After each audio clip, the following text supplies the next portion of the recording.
Joe, good to see you. How you doing? Evening, how you been?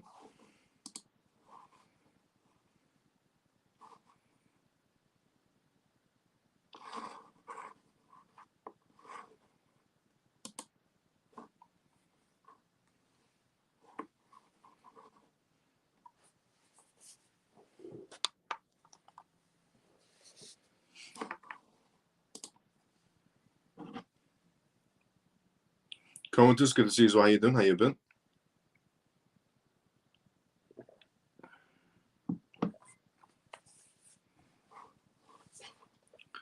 Come on, good to see you as well, brother. How you doing? How you been? Hi, Miles. How's things? Autistic? Things are great. How's things with you? How's everyone doing today?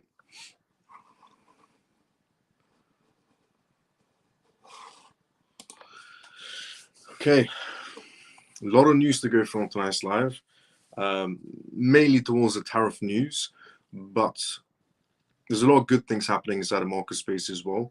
And a lot of people may have not agreed on what Trump's movements were today, of the announcement of a 50% additional essentially tariff on China, which impacted the crypto market space and the stock market in general, put a lot more pressure on the world market space regarding the second biggest economy, which is China, feeling the pressure. But apparently, China has just sent out a tweet tagging just Donald Trump with nothing else. So are those basically signs that China is ready to come to the negotiation table? Because you know who has arrived at the negotiation table with Trump? India. A billion population India has just came to the negotiation table with Trump. Vietnam has just came to the negotiation table with Trump. Europe has also come to the negotiation table with Trump. Japan has come to the negotiation table with Trump. A lot of negotiations are happening. It seems like Trump's tariffs are working pretty damn well.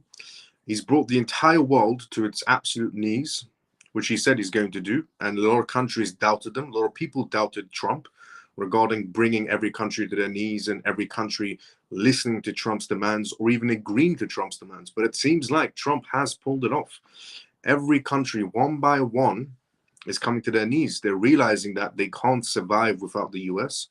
The EU, for example, today came out and said that they're willing to buy energy from Trump. They're willing to buy US energy. They're willing to buy weaponry from the US.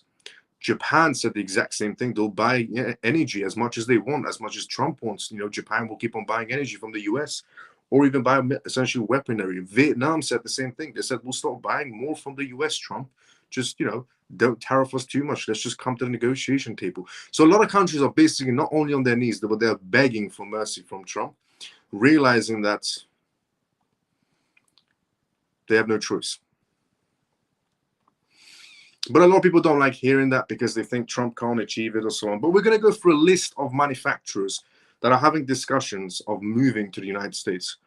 And one of the, earlier on was essentially SoftBank. SoftBank made the announcement that they're going to be purchasing, well, they're going to be investing up to 100 billion into essentially the US economy. And SoftBank is massive in Japan, but there's a lot of other companies that we're going to go through on tonight's live that have declared they're either thinking about moving manufacturing or they're having discussions about moving manufacturing or they're going to invest inside the United States. Apple is one of them as well. Apple does a lot of investing in China, not so much in the US, but change of heart apparently.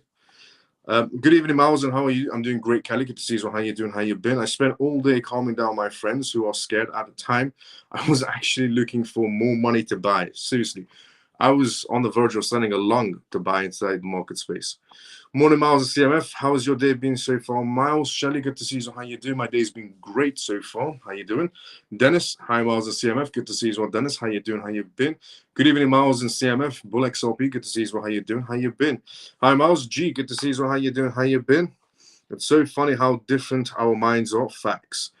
Evening, Miles. Lee, good to see you. How you doing? How you been? Evening, Miles and CMF. Good to see you as well, Manny. How you doing? How you been?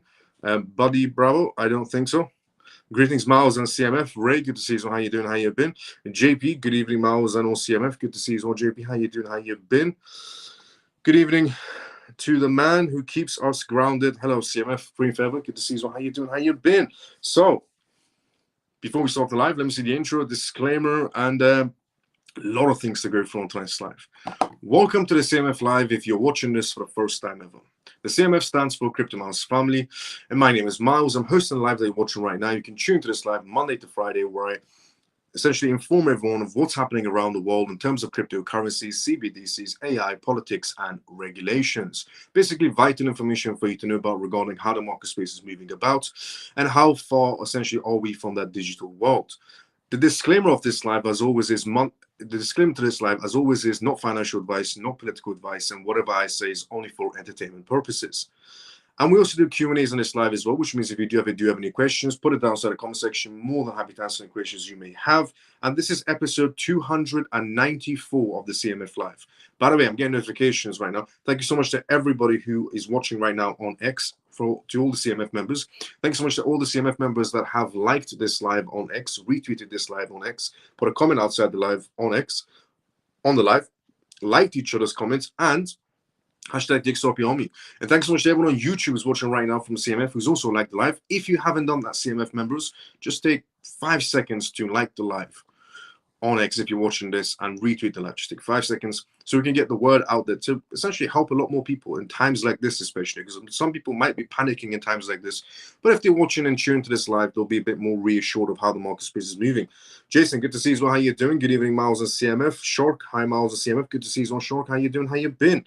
These are the times, CMF, that we need to spread the CMF on X. These are the exact same times that we should be essentially retweeting, liking the live, to spread our information out there to help a lot more people have a better understanding of the market space. Too many people are panicking. They need help. If also, thanks so much to everyone right now who's retweeting. Walter's retweeted, Ray's retweeted. Everyone's retweeting right now. Thanks so much to everyone from the CMF. If all the XRP ETFs get approved close to each other, surely there isn't enough circulating at the moment for them all. Would that scarcity increase the price short term? Yes, it would. Good evening. It depends on how much is coming in inside market space. There was a liquidity, but yes, it would. Good evening, Miles. Hope you had a great weekend. Adi, good to see you as well. How you doing? I hope you had a great weekend as well. So, tariffs, market uncertainty, or market not uncertainty is just, something that needs to happen, as I said a long time ago. Here it is. The market is facing unprecedented tariff challenges. So the newest one essentially is China. China is going to be getting an increase of a 50% tariff on already what they're paying in terms of tariffs to the United States on United States products. And this caused essentially the crypto market space and the stock market to have a correction, you could say. So as the US prepares to potentially implement significant tariffs on Chinese goods, the market players are expressing deep concerns. Reports suggest that by the end of the month, the US could introduce tariffs soaring into the 4-digit range, and President Trump has already announced plans for a staggering 50% additional essentially tax, which may lead to some products facing tax rates as high as 124% on Chinese goods. This unprecedented situation raises questions about its impacts on the market space. Aimed the ongoing discussions with over 50 nations, investors are essentially increasingly very anxious about Trump's tariff strategies. Trump is obviously taking his cards and keeping them well to his chest. He's not letting a lot of people know inside of White House what his next moves are, essentially. The prospects of simply eliminating tariffs appear insufficient, as the administration is also pushing for halting of advantages gains through currency manipulation and other unfair practices. This has prompted exporters to react, and some are seeking alternative support measures. However, it could reach support to make these essentially tariffs ineffective. This scenario seems to signal one of the most critical economic situations since the gold standard. With some experts questioning the direction of capital flows, Quinton recently highlighted the unusual market behaviors. So this is what essentially analyst perspectives, there's a lot of analyst perspectives that came out today. Some from Bloomberg, some from essentially JP Morgan, UBS Bank. A lot of perspectives have been coming from very high institutional players. And one of them is this. Traditionally, when stocks decline, investors flock to government bonds. However, we are witnessing a unique situation. Both stocks and bonds yields are rising simultaneously, indicating a pullback from all investment avenues. This trend essentially suggests that the underlying financial tension is urging central banks to inject more liquidity into their systems. So central banks need more liquidity. That's a good start. Despite further speculations about the Federal Reserve's next essentially moves, significant rate cuts remain essentially a point of contention. While some, like BlackRock's CEO, essentially deem such cuts unlikely, the evolving economic landscape poses numerous challenges. Trump's firm stance against essentially China's aggressive strategy could lead to further essentially complicities inside the global market space in terms of trade. Despite global concerns about the impact of the ongoing trade tensions, Trump retreated his administration's tough stance on tariffs, suggesting they could be permanent even though negotiations are still on the table. And in terms of negotiations, as I said, India, with a billion population, has come to the negotiation table. They want to do 0-0 with the US. India wants to start buying essentially into US products to keep Trump happy, you could say, and to keep the US happy. South Korea is pretty much on the verge of begging Trump to buy something from the United States to stop the tariffs. Vietnam has come to essentially the deal of 0-0 is what they're essentially discussing. Japan, SoftBank, Japan's institutions have started to invest inside the United States. Japan said, we're going to buy energy from the US. Please essentially slow down the tariffs. Trump said, not good enough. Japan said, we're going to buy essentially military from essentially the United States. It's still not good enough. Japan institutions, one of them in particular, has invested $100 billion, which essentially Japan mentioned to Trump. Trump said, not good enough. Trump is bringing essentially everybody to their knees. He's bringing every country one by one to their knees. The EU even came to the conclusion that the tariff they recently put on US products, on US essentially vehicles, about 10 to 20%, they're going to lower that to 2.5%. So the big bad wolf of the EU, who said, whatever Trump does, we will tariff them back no matter what. Yeah, they came to the conclusion that a tariff battle is not really the best thing to be doing with the United States or Trump. Trump is not a man to bluff. He stands by what he says. The United Kingdom, on the other hand, decided to not even get involved in tariffs whatsoever. The United Kingdom just decided to be a neutral party. Don't tariff, don't do anything, just sit on the sidelines because it's better. The UK realized that's a smart play. The EU realized now it's a smart play to stay quiet. And a lot of other countries are lining up to buy energy from the US. They're lining up to buy military equipment from the US. And they're essentially lining up to invest in the US. And that's just for keeping Trump happy. And a lot of people thought that wouldn't work. A lot of people thought, Trump is destroying the market space. Too many people thought Trump is ruining the market space. He's damaging the stock market. He's damaging the crypto markets. He's creating World War. Some people even suggest he's creating World War III because of trade tariffs and so on.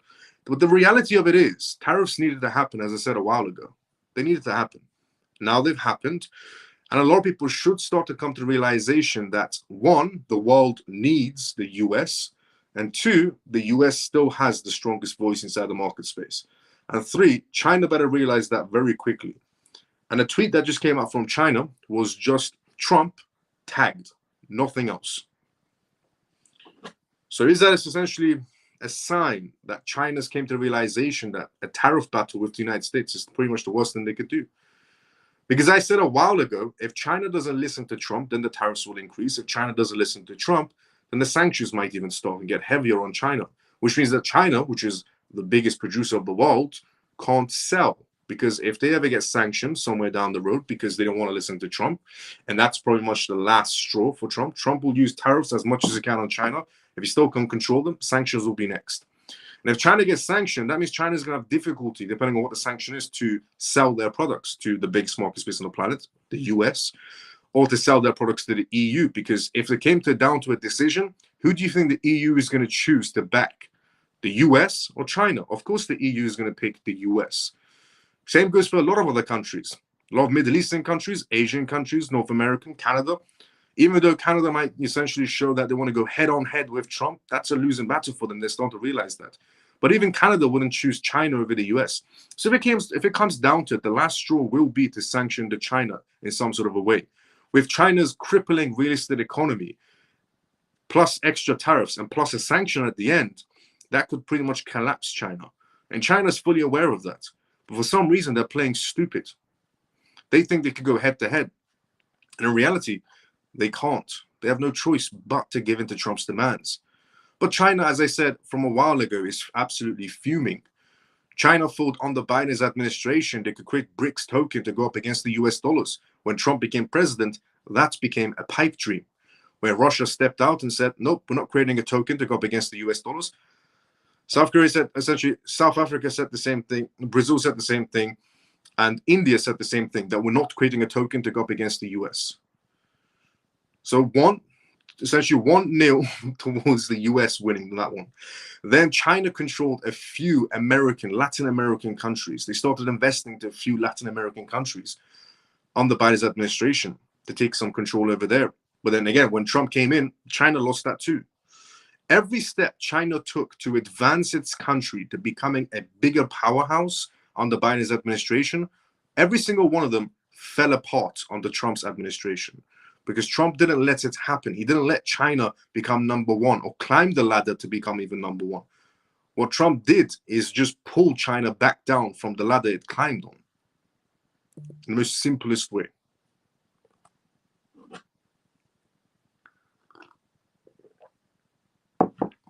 But China is fuming. And sometimes people let their emotions get the best of them. But China should very well know that they cannot beat the United States in a tariff war. A lot of countries have realized that. They're all having negotiations now with the United States. As I said, South Korea is begging for a negotiation. Vietnam is begging for a negotiation. Japan is begging for a negotiation. The EU already lowered their tariffs from that 10 to 20% on automotive vehicles that were coming in to just a measly 2.4% on tariffs.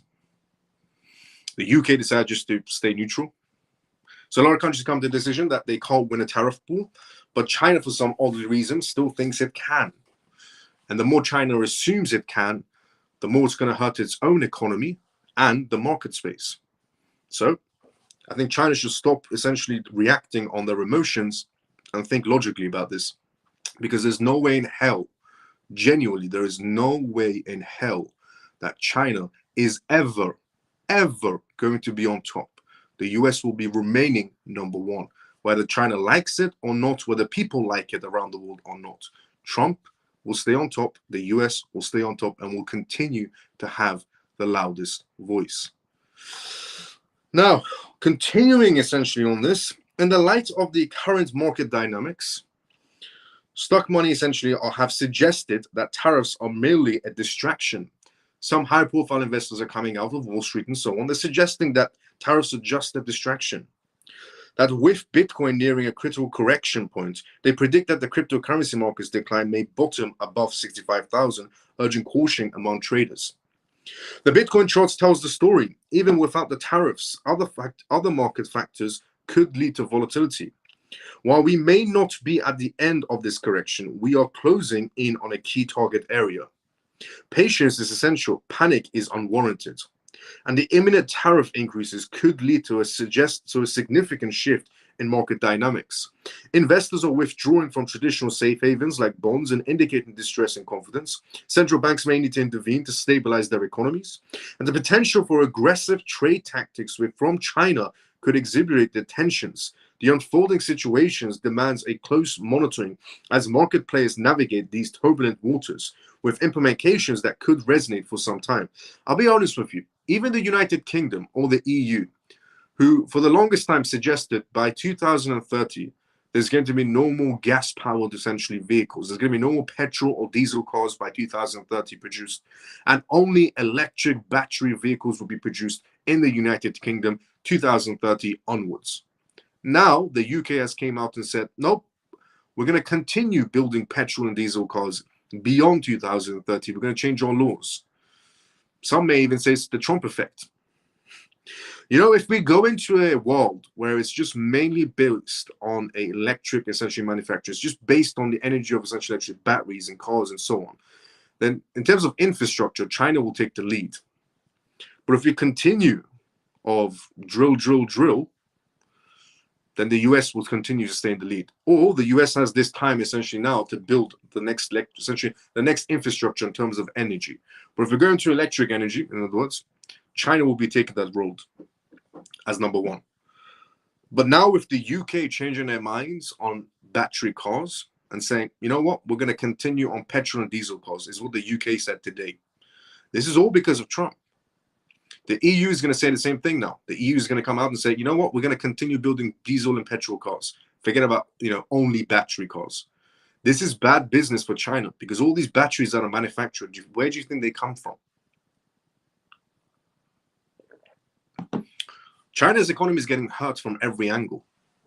Not only is their crippling real estate market space hurting them, But the automotive industry could also hurt China because all those batteries are produced and the West doesn't really want electric cars.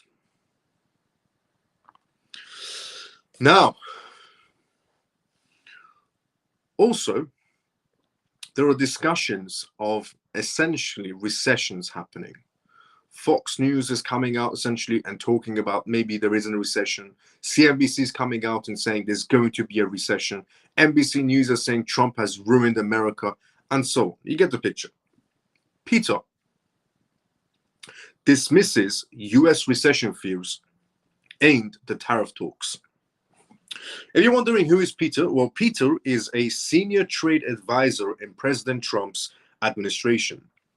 And he addressed concerns about a potential recession during a CNBC interview today, emphasizing future tax cuts and essentially dismissing fears as unfounded. His statements are significant, aimed at current market volatility, aiming to reassure investors. Peter's remarks drew criticism from economists and questioning his economic rational decisions, particularly around tariffs. Peter, known for his role as a senior trade advisor in President Trump's administration, emphasized that tariffs would enable the biggest tax cuts in American history. Because of what Trump has achieved with tariffs, rates are coming down, ridiculously down. Mortgage rates are down, gas is down, egg prices are down. Pretty much everything's coming down in terms of price point. Everything was very inflated. And the retail section would have struggled to purchase a lot of things. But now, because of Trump's tariffs, everything's coming down in terms of price points. Gas is cheaper, rates are coming down, so many things are coming lower. And that Trump's advisor essentially said his comments as a part of a discussion on the resilience of the US economy despite market turbulence. Unexpected tax cuts, Peter stated, underscoring his optimism despite contrasting expert opinions. Immediate implications include a focus on the upcoming tax reductions, which Peter believes will counter recession fears. He highlighted that the funds from tariffs would drive these significant cuts, aiming to sustain economic growth. Market reactions to Peter's comments were mixed. The US dollar index remained unchanged at $102.92, reflecting cautious sentiments among investors. Criticism essentially emerged, underscoring concerns over essentially equating tariffs with tax cuts. Economists across the political spectrum dismissed Peter's claim that tariffs equate to tax cuts, arguing they increase costs for consumers, which is incorrect.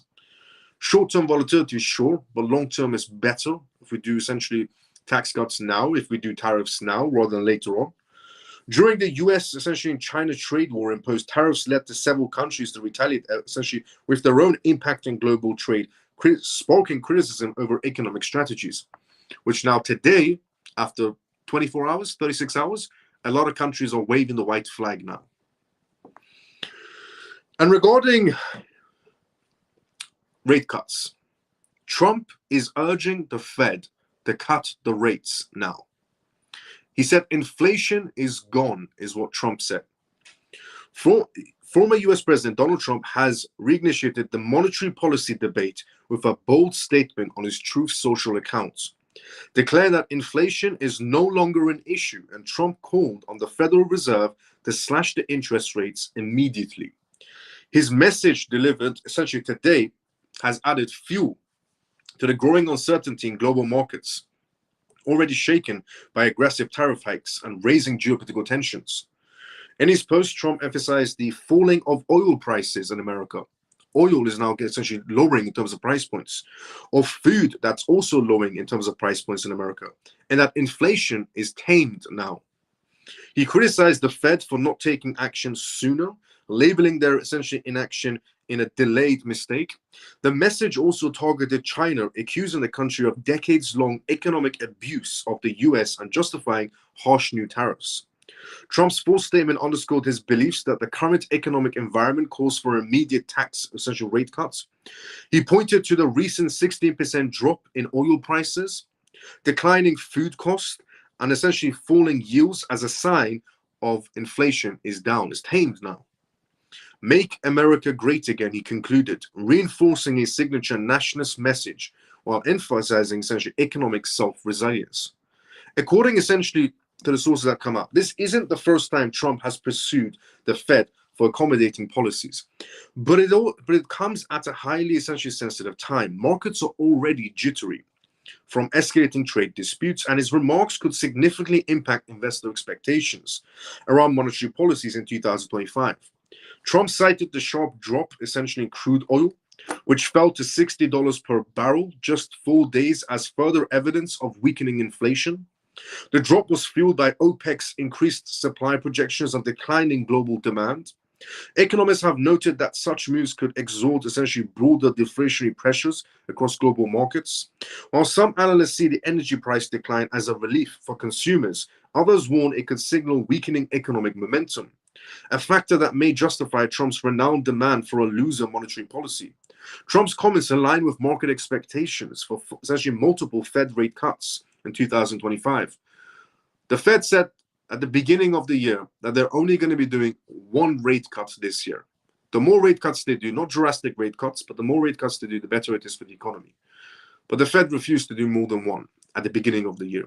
Now, with what Trump has achieved with tariffs and bringing essentially every market space in the world to its knees, realizing they need America more than ever, and every country begging to essentially get on that list of 0 tariffs, well, it shows that the Fed has no choice but to do multiple rate cuts, even though they suggested they're only going to do one.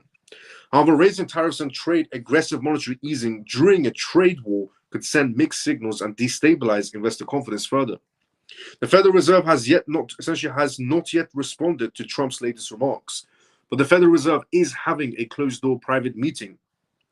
Investors will closely watching the upcoming FOMC communications for any indications of policy shifts. Meanwhile, both equity and crypto traders are strategizing themselves in anticipation of increased volatility. Now, before we go through the next news, which is regarding the essentially USB bank and what essentially their next move is inside the market space, and regarding in terms of what companies are deciding to enter the US, is what we'll talk about next, because of what Trump has achieved. Let's go inside the comment section first. As I said before, this is live, which means if you do have any questions, put it down inside the comment section. More than happy to answer any questions you may have. So let's go inside the comment section first, and then we go straight to the next news, which is regarding UBS Bank, regarding essentially what companies are coming to the US in terms of manufacturing and so on. So let's see where we were at. We were at here. Even Miles of CMF, Mickey, good to see you. How you doing, brother? How you been? Lena, greetings, Miles of CMF. Good to see you. How you doing? How you been? Solomon, greetings, Miles of CMF. What's your crystal ball says about the market tomorrow? What my crystal ball says about the market tomorrow? That China is a fool. The Chinese government is a fool if they think even for a second that they're going to win in this tariff battle. And tomorrow they should just give it up. I feel like Trump has even had enough of China pretending to have any sort of authority or power in this equation. They have no authority. China has no power, no authority whatsoever in this equation. Trump has the final verdict. He is the loudest voice. America is the biggest market space, and that are just facts. Those are just facts.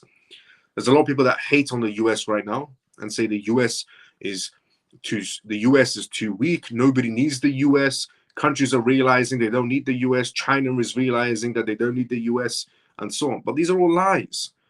These are just emotions from people online who are commenting these things. Not saying you're commenting in any sort of way, but the comments that I've been seeing recently online on news channels posts. Like, for example, you can see essentially you see a TikTok news on, for instance, CNBC or Fox News or BBC News or so on, all their TikTok pages, all their X pages. And there's a tremendous amount of people commenting that essentially Trump has lost, the US is weak, China doesn't need the US, the world doesn't need the US. A lot of people are angry, but those people don't understand that they're just talking out of emotion. The reality of it is the US is the biggest market space. Trump does have the loudest voice. The world needs the US, whether it likes it or not. And Trump will bring every country to its knees if it has to, which has shown that right now, because a lot of countries have been brought to their knees. And China is the last fool. Trump did mention, essentially his son did mention, that the last country to come to a table to do a deal with the United States, they will get impacted the worst, which is why you can see South Korea is running to the negotiation tables with Trump. Japan is running to the table too. The EU is also running to the table. India is running to the table. El Salvador is running to the table. A lot of countries are running to that negotiation table right now with Trump because the smart ones don't want to be last. But if China wants to be the last country on earth to do a deal with Trump, look at it this way. If you even the first country, the country in the middle, or the last country, you still lost. So why not just give it up? I don't see this reasoning for China to keep on going up against Trump. Just take the loss. It's either China takes the loss now or China takes the loss later. Either way, it's a loss for them. But the worse, the longer this China situation carries on, the worse China's economy is going to get impacted. Sure, it's the second biggest economy on the planet. But if it gets tariffed even more or gets sanctioned somewhere down the road, it's done for. It's going to go through a massive financial collapse. So China, in my opinion, should just accept the loss. So in terms of crystal ball tomorrow, I want China to accept the loss is what I want. I want China to accept that loss because they have no choice but to. As much as China want to show we are strong, we can go up against Trump, the reality of it is you can't let it go. It's sad now. So in terms of crystal ball, I want them to give it up. Just give up this whole charade of China is strong. It isn't. It's weak, just like the rest of the countries that have given up now. Greetings, Miles and CMF. In terms of that, crystal ball is saying, I want China to give up tomorrow. China has until tomorrow to give up, April 8th. So I want them to give it up because it's just pathetic now. What China's government is trying to do now is just pathetic. Just let it go. You're not going to win this battle. You're just wasting your own time and wasting everybody else's time. Even Miles and CMF, Pierce, good to see you. How you doing? How you been? Hi, Miles. What's going on in the crypto? I'm losing big time. My dad thought at $3 plus. Now it's gone as low. Johnny, don't worry. Things are going to go on the upside. I think China have more on their sleeve. This is not just about tariffs. Yes. The issue with China is also they want that electric, essentially, infrastructure. Much love and respect, brother. Let's go, Ian. Pierce says, Miles, I seen you repost earlier about we have waited 5 years for this very moment. What is this context behind this post? So there's a post that essentially we have been waiting for 5 years. And in terms of this is the last time, essentially, the market space is going to be impacted the way it is now. It's genuinely the last time. We're going to see these ups and downs inside the market space because after tariffs, genuinely after tariffs is going to be this transformation inside the financial sector that's going to be happening that we're seeing, and regulations happening for the crypto space. And as tariffs are going on right now, there's still a lot of news coming out from different countries around the world where South Korea essentially discussed they're going to be opening up their doors to more inside the blockchain sector. And Hong Kong said the exact same thing today again. Japan said the exact same thing. Middle Eastern countries doing the same thing. Dubai made more announcements today, which we're going to go through on tonight's live. A lot of countries are not only, obviously in this whole tariff situation, but on the sidelines, they're getting prepared for a digital infrastructure. So after tariffs, we're going to go into that digital infrastructure, pretty much rolling into it. So in terms of, we've been waiting for a long time for this. We've been waiting for a very long time for some disruption to be happening inside the market space for a turnover. The market is down, but it will do a 180. And once this market does a 180, because this tariff debate is done and dusted with, and Trump is, and the US is back in the powerhouse seat for the longest time, the market's going to do a 180. So in terms of, we've been waiting for a very long time for this. We've been waiting for a very long time for someone to shake up the market space, for someone to get the world back to where it needs to be. Not only is Trump essentially making every country come to his knees in terms of tariffs, but he's telling them what to do next. He's putting pressure on them to change some of their laws, like the one I said from the UK. The UK had their heels on 2030, only electric battery cars. Now the UK is coming up because of Trump and saying, gas and diesel cars, petrol cars can continue to be made after 2030 as well. That's going to put pressure on China. But in terms of everything, what we waited for is this. This is the last time you're going to see up and down inside the market space. Genuinely. Unless we have a war. Then that's a different scenario. But in terms of economic trade battles and trade wars and so on, this is the last trade war. Depending on how long this trade war goes on, every country is going to come to the negotiation table. Every single country will come to the negotiation table, 1 billion% guaranteed. China is the only issue here. So The faster they come to the table, the better it is. But after tariffs, it's the next step. And the next step is regulations adoption. But before regulations adoptions happen, the US needed to get their voice back.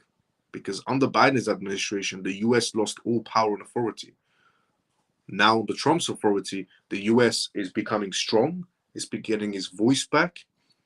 It's showing to the whole world that they still do control, that they still do have authority. So first that, then essentially regulations, financial. Hi Pisces, good to see you. How you doing? How you been? Hello, Miles of CMF. I hope that you had a good day. Let's go, Scott. How you doing? Hope you had a good day as well, brother. Share the live. Hi, Miles of CMF. George, good to see you. How you doing? How you been? Why is China doing this and making crypto dumb, Bradley? Because China is fuming of all the times it's lost against the US. Since the day Trump has become president of the United States, China has lost every battle back to back. Since the day Trump became president, China lost every battle back to back. China wanted the world to go into electric infrastructure because China is number one in terms of electric infrastructure. They are number one battery producers in the world. And under Biden's administration, China was betting on electric manufacturers. Trump became his president, and Trump says, you can drive your electric car, you can drive your petrol car, you can drive your diesel car. You're the driver, you choose. You don't need to buy electric. That was a big blow to China. And then essentially the BRICS situation, that was a big blow to China.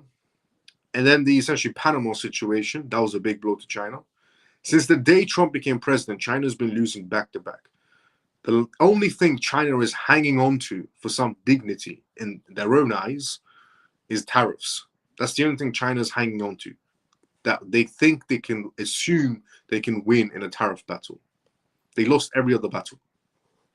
I don't know what, for some odd reason, why China thinks it can win a tariff battle. In reality, it can't. Honestly. A basic economic, essentially, advisor could tell China, you can't win. Just let it go. Hello, Miles CMF. LJ, good to see you. How you doing? How you been? Scott, let's go. When we will see higher prices straight after this tariff battle is done. Miles, do you have any opinions on Rez? I don't have any opinions on that, I'll be honest. Hi, Miles. Hi, CMF. My first live for a long time. Hope everyone is doing well. Ronnie, good to see you as well, brother. How you doing? How you been? Scott says, my advice to myself is to buy little XRP daily. I feel like it is a steal at this price based on my belief of its the future and future impact. Just my opinion, not advice. I agree with you, Scott, 100%. How long do you see this volatility lasting? Weeks or months? It shouldn't last more than a week or weeks so. It shouldn't last it. But again, every country is coming to negotiation tables. It's just China that isn't. They're the last one standing. Just like BRICS, China was the last one standing. Any thoughts on Thai, Ton? So Thai, good, Ton, good, XDC, brilliant. The other one, AIXBT, I have to look into it to give you a better perspective. China's economy government doesn't want to look weak. I agree 100% regarding what Ronnie said. China doesn't want to essentially, look weak. Well, unfortunately, they are weak, and they have to realize that. That's the thing. But yeah, Ronnie, I agree with you 100%. Miles, let's go, Ian. Much love, family. Let's go, Ian. Hey, Miles, how are you doing? Do you think this will speed up regulations? Yes. Because while everybody's very, very highly focused essentially on tariffs, which some economists are coming out and saying that tariffs are a distraction, but there's something that needs to happen because prices were too inflated. Now they're going to get fixed, and essentially in terms of that matter. But in terms of will it speed up regulations? Yes, because while tariffs are going on the sidelines, regulations are being laid in, not just inside the United States, but around the world. But yeah, it definitely will. Because everyone's too focused on something else now. Is titanium metal plate seed phrase storage safe? How can one store a seed phrase on a piece of paper long term? Any ideas? You can put it inside a safe. You can put it right on a piece of paper and put it inside of a safe if you want. But the titanium essentially plate seed phrase is for in case your house catches on fire or something like that. So very tough duty keeping your seed phrases safe if you want to go for that option. Hi, Miles CMF. Stormy, good to see you. How you doing? How you been? I wouldn't recommend it. You don't really need it, but if you want to go for it. Stormy, good to see you. How you doing? How you been? Danny, I mean, you can just use that money to buy more crypto assets in terms of that. No financial advice at all. Danny says, do you think we will dip again this week so I can buy more XRP? Probably depends on China's next movement. China's latest tweet, as I said, is just at Donald Trump. That was China's latest tweet, at Donald Trump. That could indicate that China wants to talk to Trump now. When we will see $100 XRP, Johnny, regulations is to happen. Miles, this last dip shocked a lot of people. However, I feel that when Tether gets pulled to the carpet, this dip will seem like a walk in the park. What are your thoughts? The possibility of essentially Tether getting, to the curbs. Yeah, I agree 100%. Or it's going to be Tether gets slowly phased out, because it is essentially blocked out of the EU. It did impact it, but not too much. It's still standing. But if Tether gets essentially outcasted by the US in terms of regulations, then it's pretty much done for. Because the US is trying to aim for some sort of regulations of, if you want to be a US stable coin, you have to agree to abide by our laws. If we don't accept you, no other country is allowed to accept you, is what they're essentially going towards.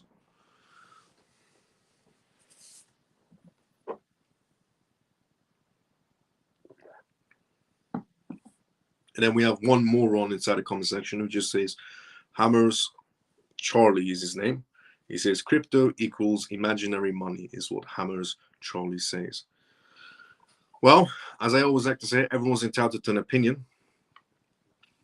But opinions are not facts, and facts are facts. So, Hammers Charlie, good luck to you in life. Hope you do very well. Good day, Miles of CMF. Mike, good to see you. So how you doing? How you been? Now, UBS. UBS news has came out regarding downgrading in terms of US missionary stocks over tariff concerns. So UBS Bank is essentially pulling back a little bit. So here it is. UBS has downgraded all US machinery stock, including Caterpillar, to sell due to tariff impacts, effective today. This move by UBS signals potential market volatility and underscores essentially the broader concerns of tariffs affecting industrial sectors. UBS announced the downgrade essentially of US machinery stocks, citing the negative effects of tariffs. The decision reflects US concerns over market impacts, and financial services has highlighted that tariffs significantly affect machinery stocks. Companies involved essentially face increasing costs and global market challenges due to these policies. UBS Chief Investment Officer said, tariff essentially volatility is expected to persist, with long-term declines in earning growths across the US corporate sectors. The downgrading of the UBS triggered immediate response from investors, like essentially with shares of major essentially machinery firms like Caterpillar seeing shifts. These essential reactions underscore the investors' financial implications of the downgrade include potential stock value declines, and regulatory factors in the global markets may further exacerbate the situation as businesses reassess strategies aimed at rising costs. Now, sure, we have UBS thinking they need to downsize a little bit in terms of their US stocks. But here is what's actually happening, and these are just some of the movements happening in terms of institutions and the benefit of the United States, of what Trump has achieved. Apple, for example, has announced a significant $500 billion investment in the US over the next 4 years, including a new AI server manufacturing facility in Texas. While not explicitly stated as solely due to tariffs, the focus on domestic investments aligns with the broader push for US production base. Eli Lilly and Company is more than doubling its US manufacturing investment to $1.7 billion, expanding facilities in North Carolina and Indiana to produce active pharmaceutical ingredients and new medicines. Honda has decided to produce its next generation Civic hybrids in Indiana instead of Mexico, reportedly to avoid potential tariffs on one of its top-selling models. This is more of a direct example of tariff concerns influencing production locations. Hyundai Motors announced plans to further localize production inside the US to minimize any tariff impacts, and will manufacture hybrid vehicles in its new Georgia factory. Samsung, a South Korean essentially reporter said that Samsung is considering moving refrigerating manufacturing from Mexico to its existing US plant in Tennessee, which already makes washing machines and dryers. LG, similar to Samsung, LG was mentioned essentially in setting up factories in the US after previous washing machine tariffs, promoting US manufacturers to also increase their competitiveness. Chrysler is moving forward with plans to build a new mid-sized pickup truck, essentially in Lois. Volkswagen is reportedly considering setting up production sites in the US for its high-end Audi and Porsche brands to avoid tariff rollouts. Volvo, the company's CEO, stated they may move some production to the United States depending on the tariff imposed. Capri, the Italian spirits group, is assessing opportunities to expand into production in the US. Esti, the Swedish hygiene product essentially and tissue maker, indicated they could move more production into the US from Mexico and Canada if tariffs were introduced. Nanograph, the US-based battery essentially material company, is building a large silicon node battery factory in Michigan, supported by the Department of Energy essentially grants and aiming to strengthen the domestic battery supply chain in the United States. Siemens Mobility is building a North America's first high-speed rail production facility in New York to manufacture train sets from Bright Lane West. Rolls-Royce is also moving manufacturing to United.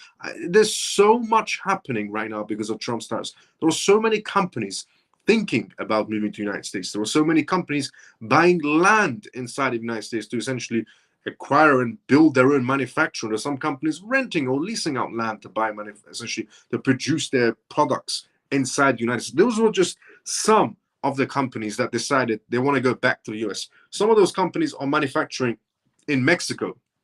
They decided to move operations from Mexico to the United States because of Trump. Some of those are also manufacturing in Canada, which also they decided to move manufacturing from Canada to the United States.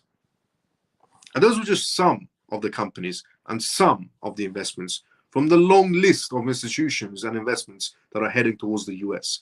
But again, the news will never tell you that part. CNBC will never tell you that. NBC News will never tell you that because they don't want you to hear it. CNBC News doesn't want you to hear that Trump is actually achieving something great. Instead, CNBC will come on live news and say Trump has ruined America. He crashed the stock market. He crashed the crypto market.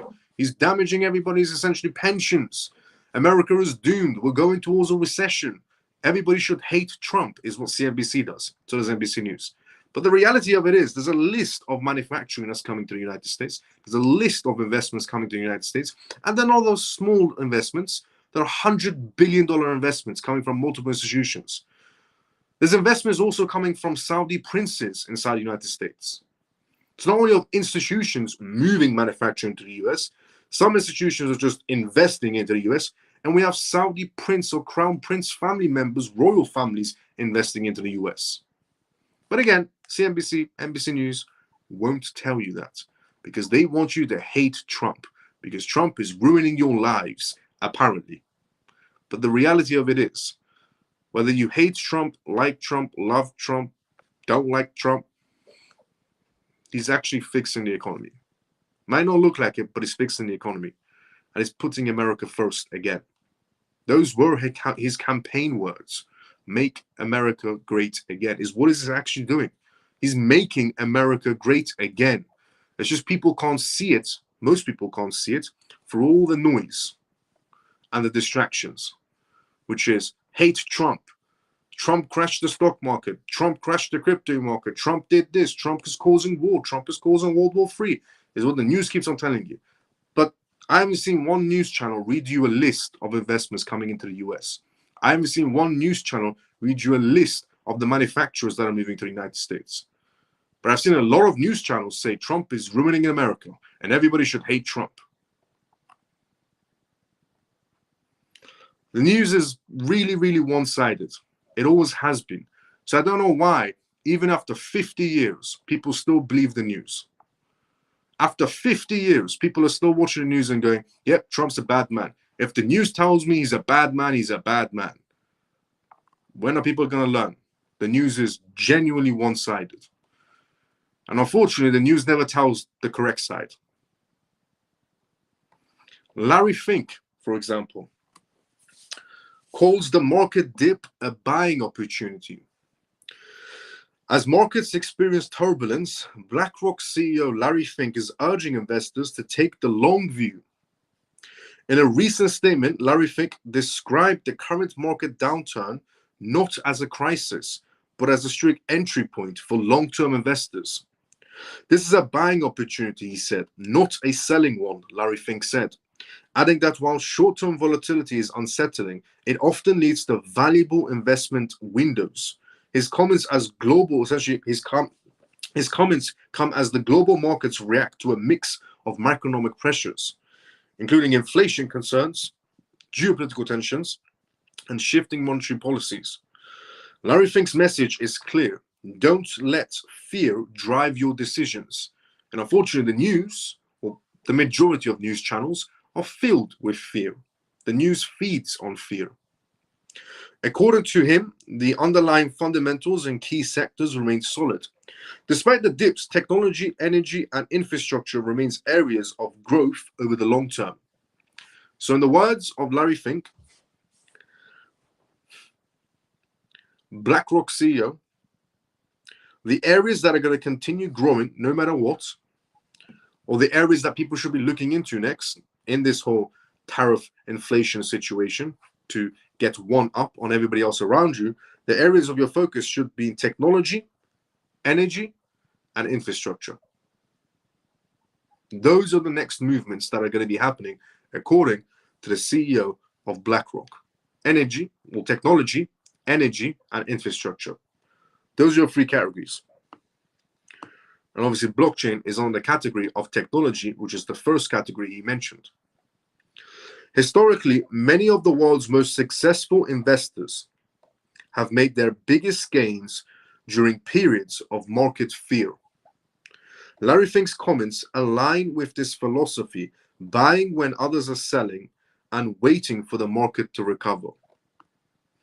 With Larry Fink, forming the current dip as a time to accumulate rather than retreat, his words could influence both market sentiment and investor strategy in the coming days.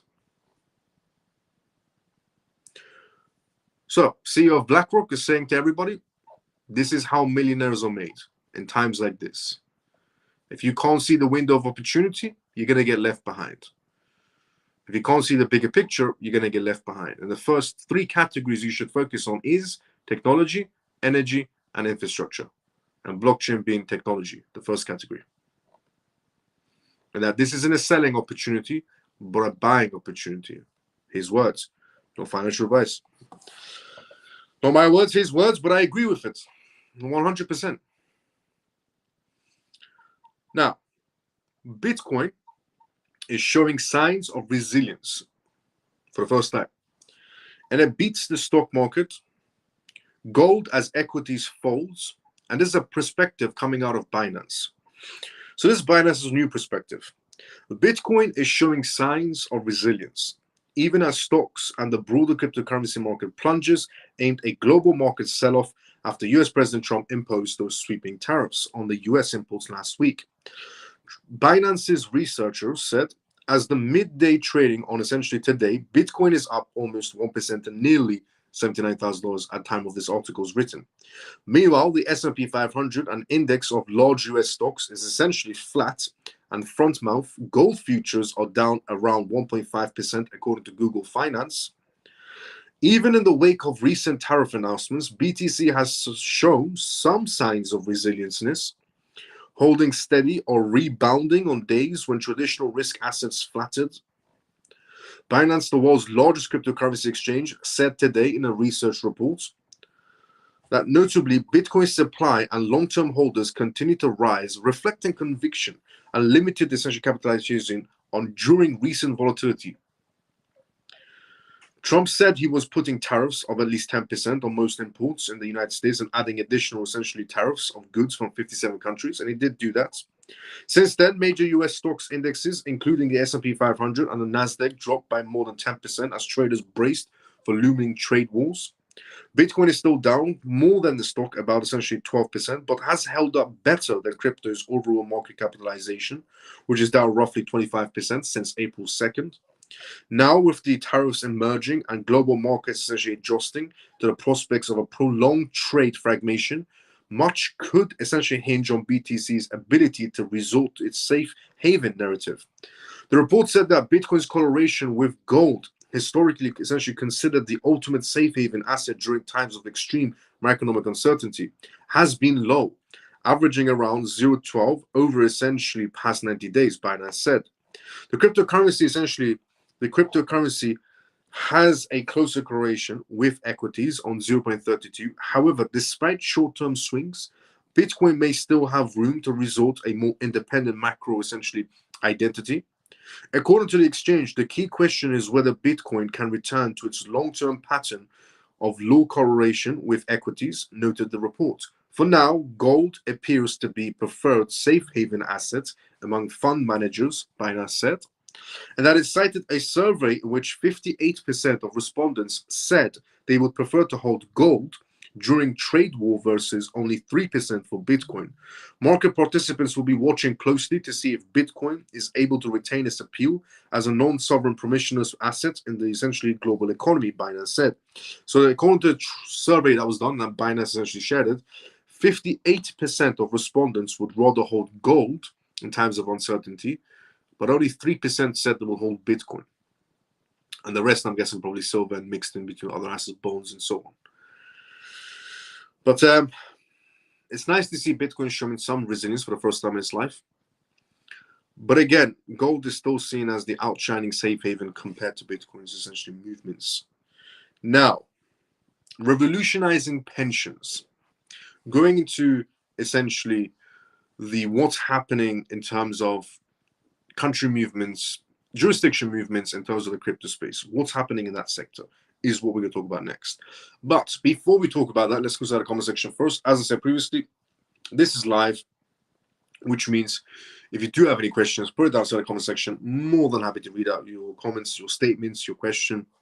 So before we go through the next news, which is regarding South Korea, which is regarding the crypto market space, let's go inside the comment section first. Let's see where we're at. We were at here. Good day, Miles CMF. Mike, good to see you, brother. How you doing? How you been? That's a lot of companies you don't see or hear about doing this on the mainstream media. Facts, Ronnie. I watch the BBC News every morning just to give me a laugh. Fair enough, Ronnie. I brought the dip at 175. Thank you, President Trump. Let's go, Chris. Hi, Miles. Richard, good to see you. How you doing? How you been? Ray says all facts. Talk about the news, saying he's a bad man. News does, in fact, get more views with fear. Facts. Miles, facts. Let's go, Ian. Let's go, Ray. How is Iran going, Miles? Well, in terms of Iran and the US, in terms of the war that's also going on, Iran is not having a great time in any sort of way. Iran is also losing that battle in terms of the US, but Iran doesn't want to back down at the same time. They want to have negotiations, but they don't want to back down because they'll look like a fool. They have no choice. Iran is having the same difficulty as China of not realizing when to give it up. Gold has proven track record. It does. Facts, Ronnie. Solomon says, do you have any ideas about the hidden hands behind Trump's actions? We know everything is coordinated, and what might be a sinister plan then? In terms of a coordinated plan, yes, there's definitely a coordinated plan what Trump is trying to achieve. Trump did say that he is keeping his circle very, very tight inside the White House, which I said is very understandable. It's been found in the past that a lot of politicians inside the US, the EU, the UK, and a lot of other countries, sometimes politicians are paid off by Chinese governments, or even they're paid off by Russian governments, and even they're paid off by Iranian governments. There were members of essentially the Pentagon. One member inside the Pentagon was being paid off by Iran's government to feed them information. So it's very understandable that Trump is trying to keep his circle very tight. Not everybody inside the White House knows what his next movements are. The people that are inside Trump's circle only know what his next movements are. And that also creates more tensions on the market space. It puts more countries on the heels of what's about to happen next, which is very bad for their economies, which brings them to the table much more quicker, to be fairly honest. But in terms of a sinister plan, is there going to be a sinister plan at the end? No, not really. Trump just wants to resort. Trump's only goal, main goal, is one of the goals, is to restore America to number one again. because it was losing that race slowly to China. It was genuinely losing that race slowly to China. And if Kamala Harris became president, then America would have definitely lost the race over time to China. So thank God Trump won, as I always say. And there's no sense to plan at the end. He just wants to make America great again. Trump is willing to become the most hated man on the planet as long as he gets to fix the US. This man is willing to become the most hated man in the world. Trump is willing to become the most hated man. He's willing to essentially take all the bullets just to fix America. And some people can't see the big picture. So no sense to plan at the end. He just wants to genuinely make America #1 again. So Miles, all manufacturing might be coming back to the US, which is great financially. I presume the US is not involved in climate change BS, since manufacturing causes pollution, supposed. Yes, it is true. The US has essentially stopped all checks to the WHO. The US has stopped checks to the WHO, to the Health Organization, to all these political campaigns of, Greenpeace and keeping the world safe, because they're all stupid campaigns, and some of them are shell companies. But apparently, the more money you pay, the fresher the air becomes. It's like oxygen being taxed. Because we know for a fact, look, I'll be very honest with you. People argue on the fact that, climate change is real, climate change is happening, the world is heating up, or so on. There's that argument of the world is heating up, climate change is happening, Greenpeace parties need to exist, we need to put more solar panels, more wind turbines, and so on. That's what the whole debate is when it comes from these eco-friendly freaks. The reality of it is, the companies that are behind these eco-friendly Greenpeace situations, all of them are just money laundering, in the most simplest way to put it. The majority of them are money laundering. They get grants from governments, which then they spend on 1 or 2 turbines. They over-exaggerate the price of all the materials they paid for, and then pocket the rest of the money. And then they go back to the government and say, we need to put more wind turbines because the planet is heating up. The government gives them $10 more million, $20 more million. They take that $20 million, they buy 2 more wind turbines, they jack up the prices again, go back to the government and say, we ran out of money. Don't you want to save the planet? Give us some more money. And then to make it look more realistic and legit, they'll get a few scientists that are paid off, or they'll essentially get people protesting in the streets and saying, we need to save the planet because the planet is heating up. And obviously, you can always find morons who don't have jobs and just go and essentially protest in the streets. Some of them, when you ask them questions of, why are you even protesting? They say, oh, because the planet is heating up. And then you ask the next question of, how is the planet heating up? And they go, oh, well, petrol cars. But then no one's telling those morons of where the batteries are created for, or how the batteries are created, or how the batteries are mined from the ground, taken on a ship, massive ship that uses a lot of fuel, to a factory in China, which then essentially builds the battery from the mined materials. And then another ship takes those batteries to the Western countries and essentially builds those vehicles and it sells it to the public. Nobody talks about that part. But that's what those Greenpeace party essentially companies are doing. And then the argument about the world is heating up. The world is heating up. We need to spend more money to cool down the world.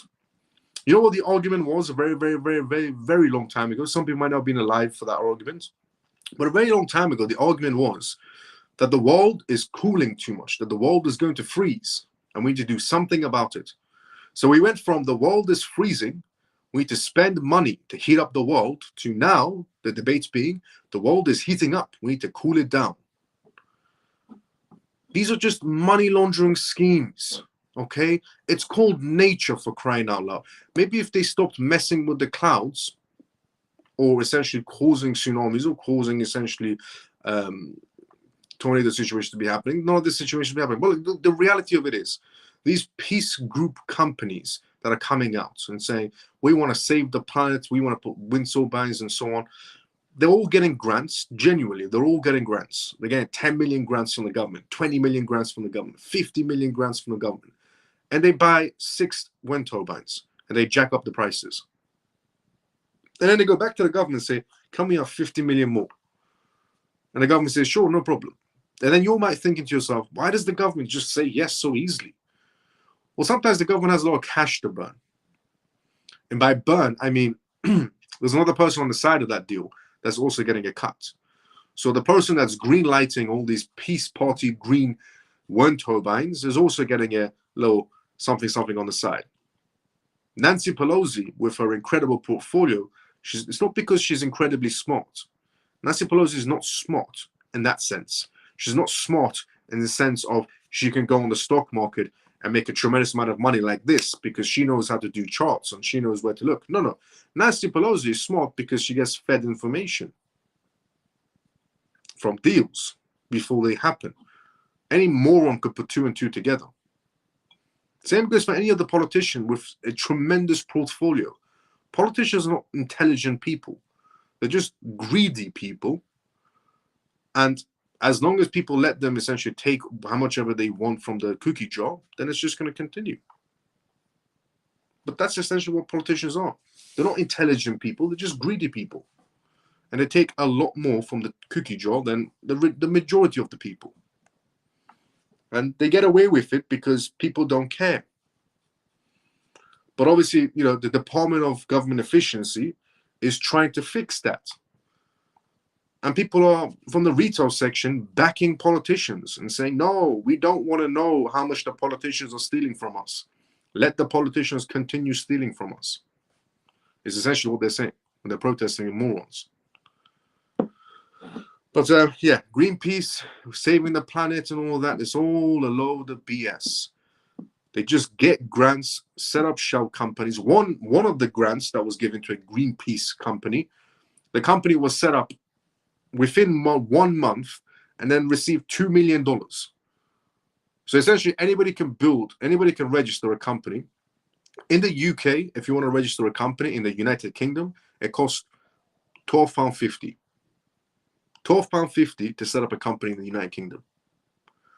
So any moron could just go and set up a company on the essentially company's house, pay £12.50 and write Green Party wind turbines, and then go and apply for a grant. And then use the £2 million or £3 million or £5 million to put 2 wind turbines, check up the prices, and go, we've run out of money. Let's save the planet together. Let's protest about it so we can get more money from your taxpaying dollars. And put 2 more wind turbines and then spend the rest of the money in Dubai. Honestly, the argument a long time ago was the world is cooling, the world is freezing, is what the argument was. Now it's the world is heating, the world is heating. Give it a decade. The debate will go back to the world is freezing, the world is freezing. Give it another decade. They'll go back to the world is heating, the world is heating.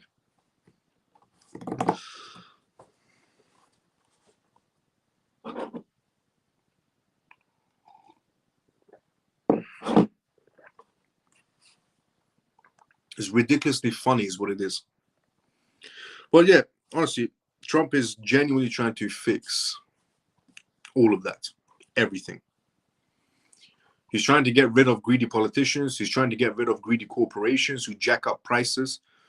Because of Trump, tariffs are low. Essentially, because of Trump, food prices are down. Because of Trump, gas prices are down. Because oil is down. He's actually helping the retail section, but the retail section, the majority of the retail section is too busy hating on Trump to realize Trump is trying to win for you.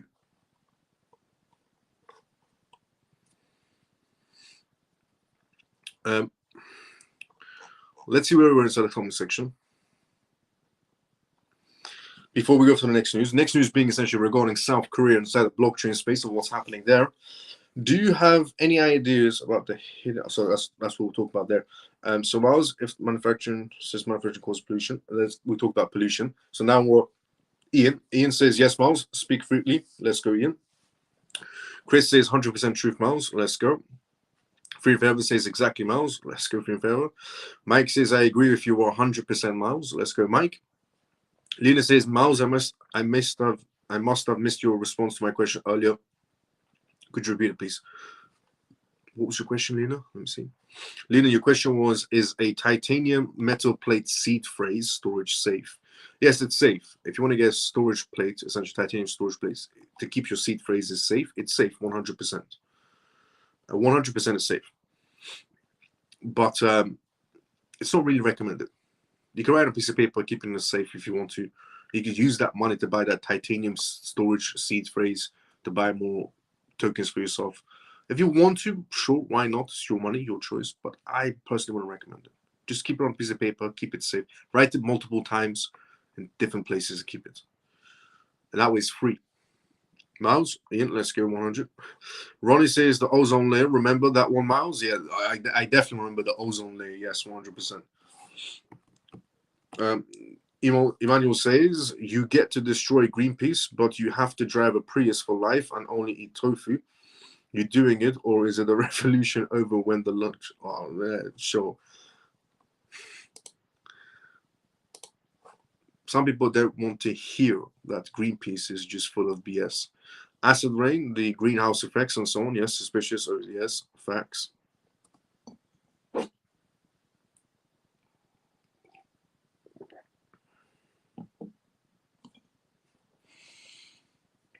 South Korea. Revolutionizing pensions. So while tariff battles are going on and war scenarios are happening, and China, for some odd reason, thinks it has any sort of authority, South Korea's MPS explores blockchain for transparent fund management. So while all this is going on around the world is still preparing for a digital world.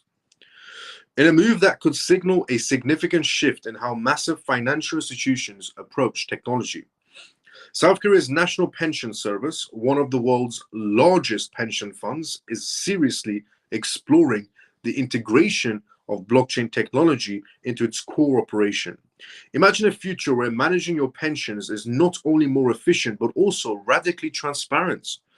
This isn't about jumping on the cryptocurrency bandwagon. It's about leveraging the inherent strengths of blockchain to overall traditional systems.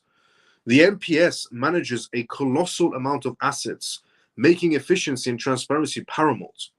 Traditional and fund management systems, while essentially functional, often grapple with issues like optimacy in terms of transaction and essentially cumbersome processes. South Korea's MPS recognizes the potential of blockchain to address these pain points. Here's essentially a breakdown of the key drivers behind this exploration.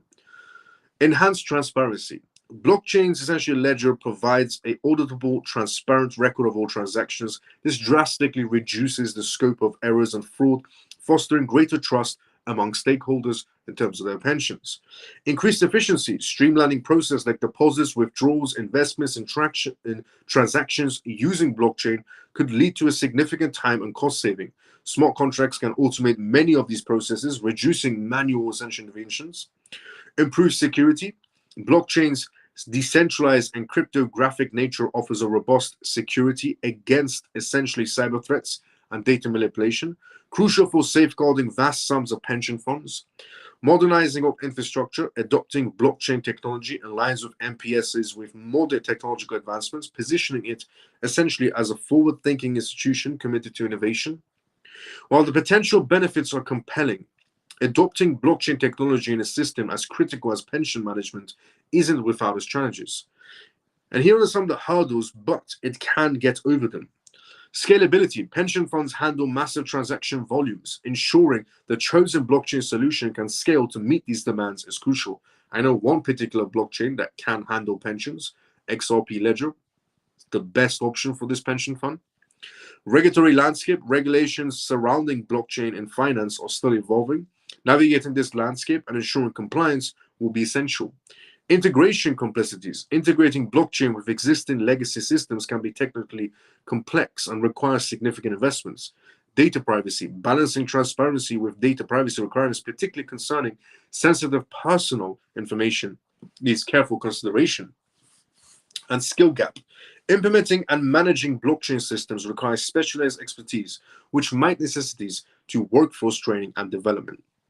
South Korea's MPS, exploring blockchain technology for pension fund management, is a powerful indicator of the technology's growing maturity and mainstream acceptance when it comes to blockchain. It is 100%.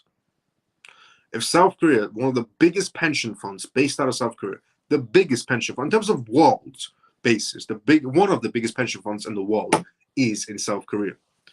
And they're about to be entering the blockchain space. And they need a blockchain that could be used to scale up the colossal amount of transactions that's going to be happening. And that's why I said the XRP ledger is the best option for them.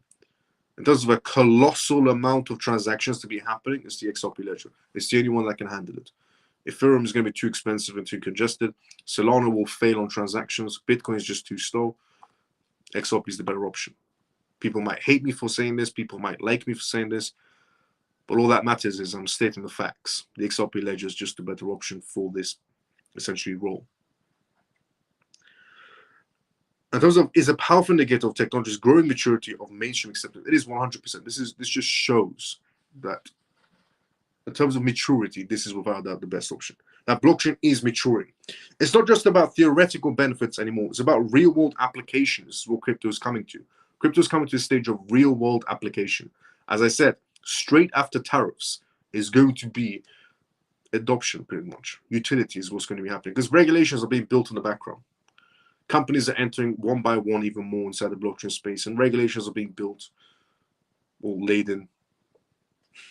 This move could pave the way for more other major pension funds globally to consider similar initiatives, potentially leading to a more transparent, efficient, and secure future for retirement savings worldwide. The pre-standardization process is a crucial first step, and the world will be watching closely to see how this unfolds and potentially revolutionizes how we would think about the managing the pensions. This is big news, 100% incredible news coming out of South Korea. It shows that the crypto space is maturing, that they need to choose a blockchain to handle their colossal amount of transactions. And if this ginormous pension company is coming inside the crypto space, it shows the crypto space is the best place for this type of movement. So transparency in terms of transactions on, it's going to make other companies around the world follow their footsteps now. Or pension companies follow their footsteps as well. Now, moving on from South Korea to Franklin Templeton. Again, as tariffs are happening, Franklin Templeton has decided to back $8 million round for a stablecoin project cap. Franklin Templeton, a global asset manager with a growing presence inside the crypto and blockchain investment markets, has backed an $8 million seed round for cap. The asset manager led essentially investment round with Ethereum-based stablecoin project cap, also attracting the participation of multiple leading Web3-focused venture capital firms. In details shared on X via Cap, said the investment is a crucial step in its mission to offer decentralized solutions to a problem of yield generation in essentially decentralized finance. This milestone involves the deployment of its protocol across shared security markets, such as essentially EgentLayer and Sympathetic.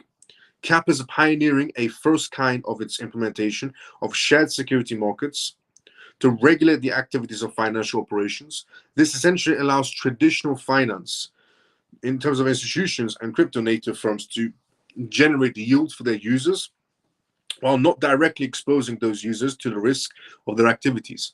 The protocol's teams posted on X. Per the CAP protocol team, the project solution is available to users looking to tap into their shared security marketplaces. This means can benefit from their staked assets on Ethereum. However, CAP's main focus is adoption of Mega ETH, the layer 2 offering of real-time interactions with opportunities across the ecosystem. So, Franklin Templeton has decided to invest into a stablecoin project that also offers, in terms of security features for the blockchain space, $8 million is their newest investment in this company. Moving on from Franklin Templeton to the most unusual, interesting news that's happening, which is a new lawsuit that's demanding Satoshi Nakamoto's identity. In a time where tariffs, wars, economic pressure is happening, somebody has decided to sue to find out the truth about Bitcoin. And that what is coming out of this is apparently a former agent has came forward and said that Bitcoin was in fact created by 4 people. So in a development that could shake the foundations of the cryptocurrency world, a new lawsuit has been filed in the US federal court demanding the disclosure of the real identity behind the so-called persona of Satoshi Nakamoto, the mysterious creator of Bitcoin. And what's more shocking is that according to a former US Homeland Security Agent. Homeland Security Agent. Nakatomo is not one person, but a team of 4 people. Attorney James Murphy, known online essentially as Meta Lawman, is leading the legal push. His lawsuit filed with the District of Columbia cites the Freedom of Information Act and accuses the Department of Homeland Security of concealing the identity of Bitcoin's creator. Murphy is essentially supported by Brian Fields, a former assistant U.S. attorney, and essentially a FOIA expert.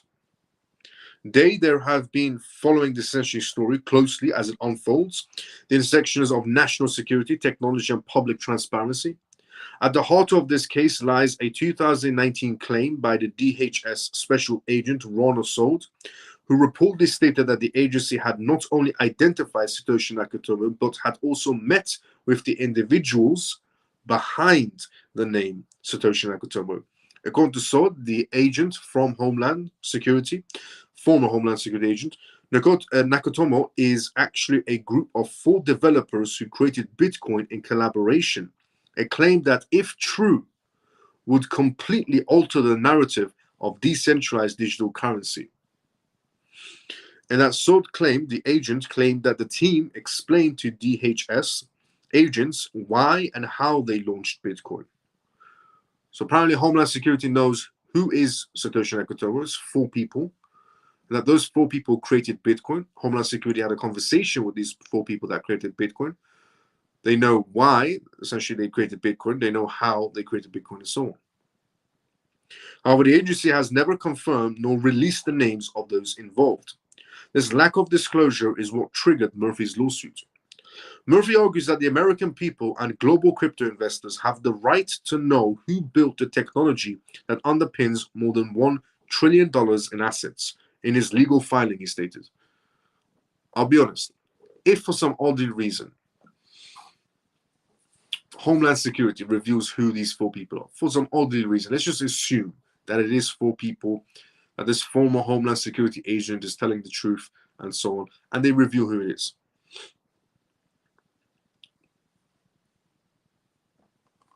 Gary Gensler would have wished he was still the SEC chairman, because he would have sued those 3 people. He would have sued those 4 people into the ground. If the government does possess this information, it should not be hidden from the public. Bitcoin has become a global asset with massive financial impacts. The mystery behind its creation is no longer just a tech curiosity. It's a matter of public interest. Murphy has called on South Dakota Governor Kristi Noem and DHS officials to embrace the transparency and disclose any relative findings. While the crypto world thrives on speculation and myth, this lawsuit has struck a nerve. Bitcoin maxis, essentially, whole ideology is built on decentralization and the idea that a known traceable identity, or worse, a coordinated group, could be behind this creation worries many long-term holders.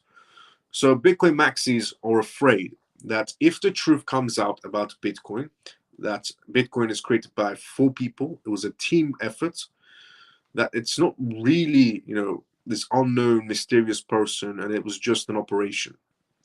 And if it was an operation, that means, well, you know what that means. It's not going to be happy days for Bitcoin maxis, let's just say, when that truth does come up one day. Some suggest Agent essentially Assault may have exaggerated or misrepresented information, while others believe the DHS could be withholding data for national security or regulatory reasons. I'll be very honest with everyone. Nothing, and I mean nothing, happens in this world just on a major scale. Small things happen in this world all the time, and they're not coordinated. But major things that happen in this world, especially financial things happen in this world, they don't happen just by accident. Nothing major that changes the path of the world happens by accident. Nothing. If anybody presumes, even for 1 second, that things just happen in this world by accident, they don't. Nothing has ever happened by accident. Even the collapse of 2008, which randomly Bitcoin comes a year after of, even the 2008 collapse, The bank managers at the top knew that there was going to be a collapse. They were giving out properties, like they were giving out free samples. Nothing in this world happens by accident. Everything's coordinated. Every single movement, major movement in this world is coordinated to happen. Everything. COVID was coordinated to happen for a lot of reasons. One of them being it was the shift the world needed towards blockchain technology. Because the whole ideology was they needed something, to move people away from cash. And the solution they came with is cash carries germs. So COVID happened. Well, right before COVID happened, the World Bank was doing testings on blockchain. It was successful. Then COVID happens to move everybody away from cash. While everybody's busy on COVID and 5G towers, banks and cash points were closing down. Everybody comes out of COVID, the places that are still open around you in terms of restaurants or essentially bars or clubs or gyms don't accept cash anymore. The only people that do accept cash are mostly family-owned businesses like family restaurants, family bars, takeaway shops, and so on. But other major firms don't really accept cash anymore. Car manufacturers don't really accept cash either. Lexus, for example, in the United Kingdom does not accept cash at all. All of this is coordinated. The world didn't mysteriously go into blockchain technology. Everything's coordinated in this world. But obviously they make it look like people stumbled upon Bitcoin. People stumbled upon essentially blockchain, and people stumbled upon going towards blockchain technology and so on. But because if they came out and said, honestly, if the governments came, or the people that are running the show, they just came out of nowhere. Let's just presume for 1 second that they came out with blockchain and the government said, well, we've introduced this new technology. It's called blockchain. We're going to test it out with a token called Bitcoin. And then we're going to produce some other tokens inside the market space and essentially fund some exchanges to operate and essentially sell these and so people could trade on them. How many people will go towards cryptocurrencies? If the government comes out and says that. If the government comes out and says, let's just presume we didn't go into blockchain technology, and instead the option the governments took was, we're going to go digital. We're going to introduce a token called Bitcoin. We're going to get everybody testing on it. We're going to get everybody using wallets, getting the idea of how to use wallets and so on. Nobody would use it. There'd be a small group of people because who introduced it? The government. And that's bad. And people will see it as bad. But because we stumbled upon crypto, even though we didn't, but because we stumbled upon Bitcoin and stumbled upon crypto, it seems mysterious. It seems like we're, doing archaeology, uncovering things. The reality of it is we're just following their footsteps they left behind for us.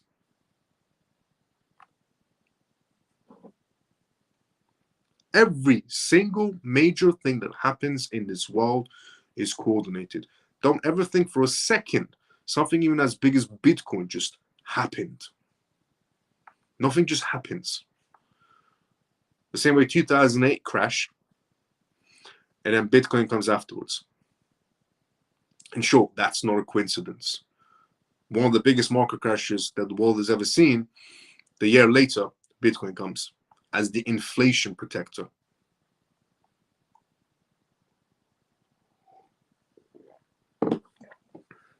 But yeah, if they ever do find out, if they ever do, reveal it, which they won't, I'll be honest.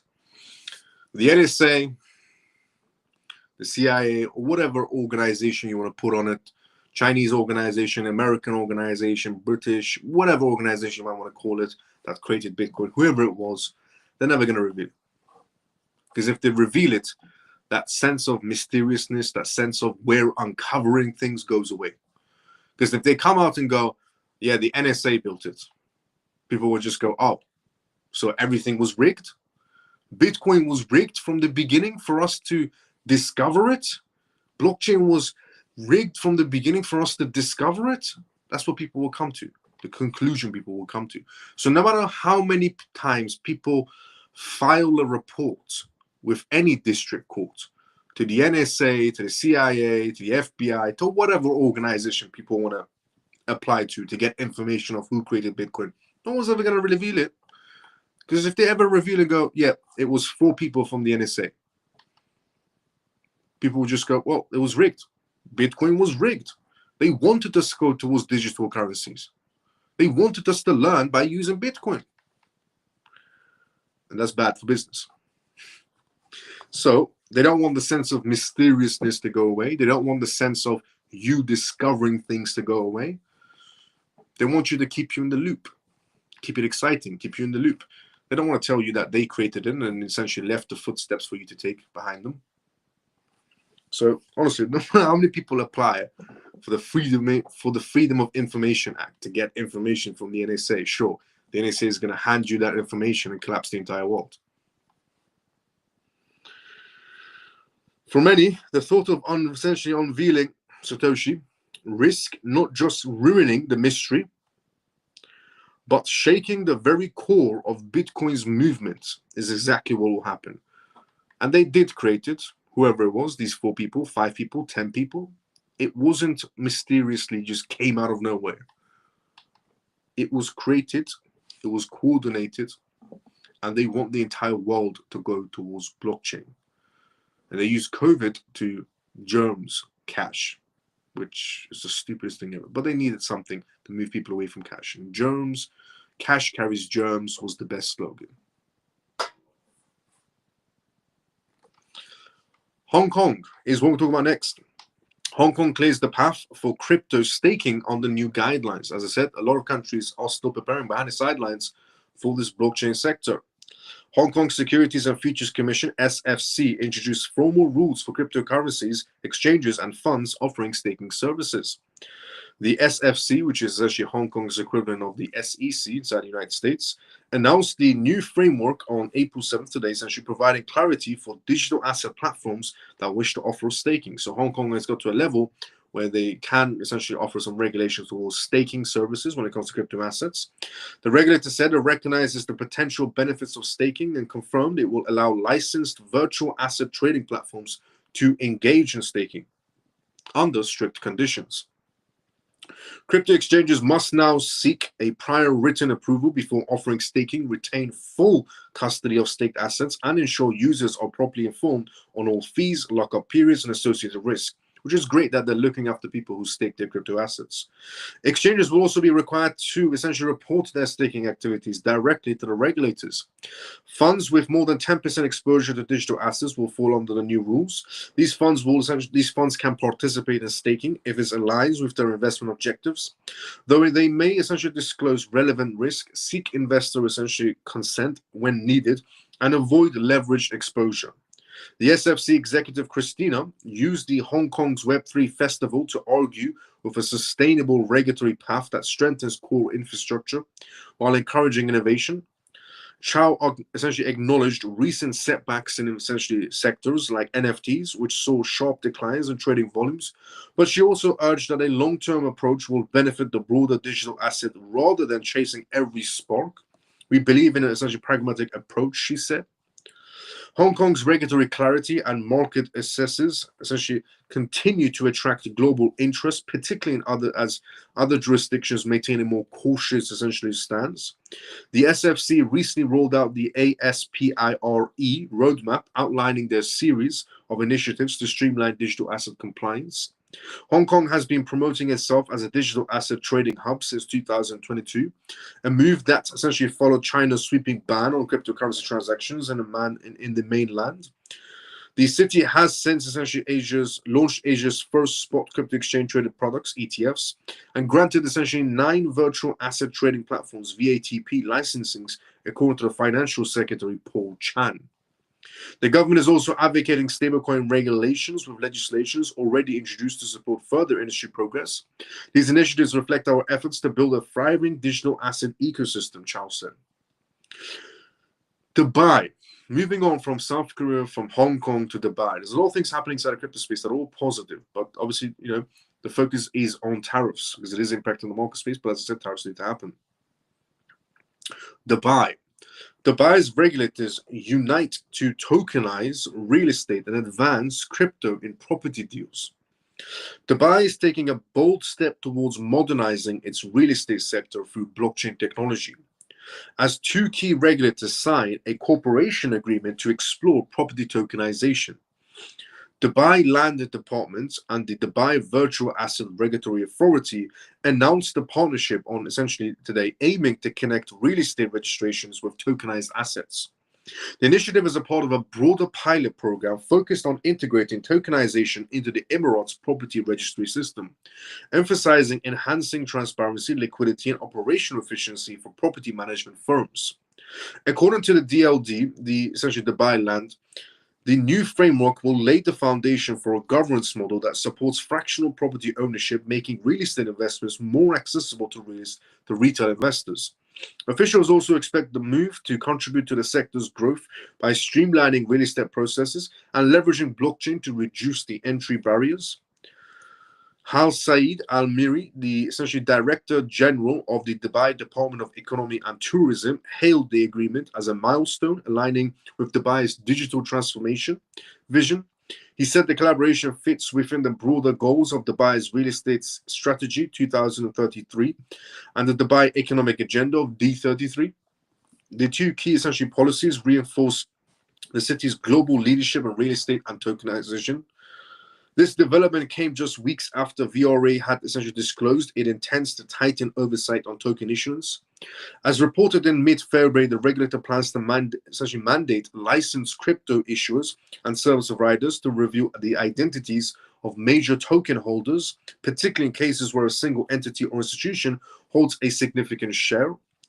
The VRA CEO, Matthew White, said the move is designed to boost investor confidence by shedding light on token ownership infrastructure, especially in projects dominated by venture capital firms or founders. Additionally, Dubai has taken a bold step towards integrating blockchain technology into its real estate essentially sector, launching a pilot phase for converting blockchain assets in terms of digital tokens. Now, the next, essentially, moving on from essentially South Korea, moving on from Hong Kong and so on, we're going to come back to Hong Kong for a split second. But before we talk about Hong Kong, let's go to the comment section first. As I said previously, this is live, which means if you do have any questions, put it outside the comment section. More than happy to answer any questions you may have. So let's go to the comment section first, and then we'll go straight to the next news. And the next news actually being about more movements that are happening inside the blockchain sector. So let's see where we're at. Susie says, good evening all. Good to see you all, Susie. How you doing? How you been? I believe every pension plan worldwide should be adopting XRP. I agree with you 100%. Let's go in. Many thanks, Miles, for you and all you have done for us. All heat. Let's go in. Brother, let's go in. By Grace Go. Miles, 1987, Black Money. Ray, not the Bitcoin maxi sweating over the request. Outstanding. We know everything. XRP might be a way on. Just saying. Maybe can't even use cash at the national parks anymore. Do you think, Chris, let's go for that one. George says, do you think we have to rethink our timeline for XRP now, or could this be the flip the switch moment? I wouldn't say we have to rethink timeline in any sort of way when it comes to the crypto market space, because Q3, Q4 are going to show a drastic change. A drastic correction inside the market space will always lead to a drastic upward movement. And it'll be a type of movement that it's going to be difficult to pull back, especially if we're going to regulations, we're going to utility. The more a particular token gets used for its utility basis, the more difficult it's going to be to pull it back down. So not to rethink in any sort of way. Q3, Q4 going to be, this year is going to be incredible, as I said previously. This year will be incredible. I'm so lucky and thankful that I stumbled upon you and the family 2.5 years ago. Let's go, Ian, for the kind words, absolutely, brother. Let's go. I bet Brad and Schwartz knew who Satoshi is. I 100% agree with you. Yes. Let's go, CMF. Let's go, Ian. Miles, Kali says, Ian, thank you for the arts, brother. Kali says, Miles need to, as Michael Saylor would be thinking, whether he's going to stop to buy meter watts. Yeah, it would be interesting to see Michael Saylor essential perspective if he does buy it. Straight after it gets announced, this actually created by 4 people. Abraham says, for who will see my comment, you are a good person. You became better than yesterday. We trust on you, focused. Let's go, Abraham. Thanks so much for the kind words. Now, WeBank. WeBank Tech has just unveiled that blockchain infrastructure to power Hong Kong's Web3 ambitions. WeBank Technology Service has unveiled a new blockchain-based infrastructure to enhance Hong Kong's Web3 ecosystems, announced at the Hong Kong Web3 Festival 2025, so today. This value exchange infrastructure, introduced by Henry Ma, aims to facilitate the secure and compliant value exchanges between institutions, aligning with Hong Kong's goal of becoming a global Web3 innovation hub and supporting its regulatory push for digital transformation. As institutional adoption of Web3 grows, significant limitations in current trading frameworks. Issues include the restrictions of layer 1 blockchains and reliable mechanisms for essentially over-the-counter trades, liquidity fragmentations from decentralized exchanges using wrapped assets, and the requirements for users to give up control of their private keys on centralized exchanges. These challenges undermine the institutional confidence in the markets.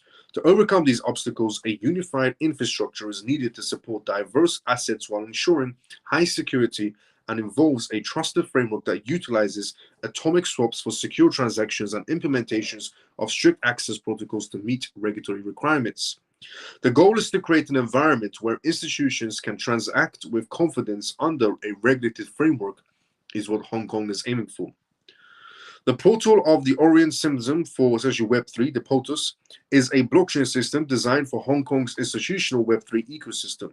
It features a high-performance underlying chain to unify different asset types, trusted cross-chain protocols for atomic swaps, and advanced privacy and compliance through zero-knowledge proofs and multi-group architecture. Ma emphasizes that the POTUS aims to restore blockchain original purpose as a trust machine and serves as a strong foundation for the future of digital finance. We want to provide the infrastructure that supports secure, compliant innovations in Web3, he added. This launch comes as Hong Kong continues to ramp up efforts to assert itself as a global leader in Web3 and digital finance.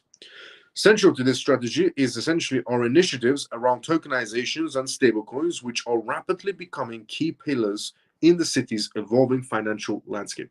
So Hong Kong WeBank is thinking about essentially revolutionizing Hong Kong's global Web3 presence by building and essentially working and supporting on a Web3 infrastructure for Hong Kong's new financial world they're going to be heading into. They do want to become the capital of cryptocurrencies, and things like this will help them climb that ladder. But the great thing about all of this is that no matter every country, no matter what, that every country is focused on tariffs. But at the same time, while everybody's focused on tariffs, the regulations are being built on the sidelines. Now, Ripple is what we'll talk about next. Ripple calls on the UK government to expedite crypto asset regulations. So as we're talking about Hong Kong advancing, trying to aim for that capital of cryptocurrency hub title, on the other side of the spectrum, Ripple is urging the United Kingdom to expedite the establishment of a clear and comprehensive cryptocurrency regulations with the aim of fully harnessing the nation's fintech potential. The UK is slow in terms of blockchain adoption, very slow. Even though the UK has mentioned in the past that they want to become the capital of cryptocurrencies, unfortunately, we have very, very useless leaders who don't do much. And the company argues that the UK's current pace hinders the digital asset sector and could cause it to lag behind faster moving global financial centers. With long-awaited rules for crypto assets and stablecoins anticipated in the coming months, Ripple said that the UK is at its most important, essentially, moment when it comes to digital asset industries. While acknowledging the UK has the components to be a global digital asset leader, including strong financial services, foreign exchange and capital markets, and professional service sectors, Ripple points out that the other jurisdictions are moving more rapidly. Neighboring jurisdictions like the European Union, as well as the more distant ones like these as Singapore and Hong Kong, are advancing more rapidly with their crypto asset regulations, increasing pressure on the UK to act swiftly. It's likely that the reason that Ripple is doing this is that it essentially encountered reluctance from the UK banks to engage. In contrast, The firm had much better success in jurisdictions with well-defined regulations. At the beginning of this month, a coalition of 6 British digital economy trade bodies appealed to Prime Minister Keir Starmer's government to appoint a dedicated crypto envoy and develop a national blockchain strategy. So Keir Starmer decided to choose one person for the United Kingdom to be the blockchain head, and they voted against that. They warned that the UK risked falling behind the US, the UAE, and Singapore without a unified approach. In addition, the UK's Financial Conduct Authority, the FCA, is set to introduce a string of new regulations to align UK's crypto business with traditional finance. And these forthcoming rules will cover areas such as capital requirements, insider trading, market abuse, overhandling, execution, custody liquidity, and the risk management. This is the FCA's way of essentially trying to make it safe, competitive, and sustainable crypto sector in the UK. The full implementation is expected by 2026, according to essentially FCA for the United Kingdom. Now, the FCA has been under fire by judges inside the United Kingdom as well for not acting much more swiftly compared to the rest of the world in terms of crypto regulations.